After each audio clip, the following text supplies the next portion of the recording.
Hello everyone, welcome back to the channel. Hope you are doing well and fine, and in today's video I'll be showing you Wayfair how to return an item. So without wasting any time, let's just jump right on the video and make sure to watch this video till the end and follow the steps as well. Returning an item to Wayfair is simple. To do it, what you need to do is first head over and then open up your Wayfair app, and once you're inside here, be sure to be logged into your account as well. Now once logged into your account, what you need to do is tap on the account icon on the bottom bar, and once you're inside here, you will be sent to your account settings. Now there you'll find the option that says my orders right here. Simply tap on view orders. Now here what you need to do is locate the item you want to return. Then once you tap on it, you'll find an option that says return items. Simply tap on that, then select the reason for the return and confirm. Now Wayfair will provide a prepaid return label. Return shipping cost may apply.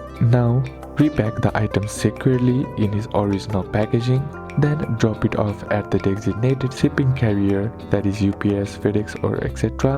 And once Wayfair receives and processes your return, they will issue a refund to your original payment method. Refund usually takes 5 to 7 business days to process. So these are a couple of steps that you can apply, and that's it for today's video guys. Hope this video was useful to you. Leave a like if it did, comment down any questions that you have, and see you soon in the next one.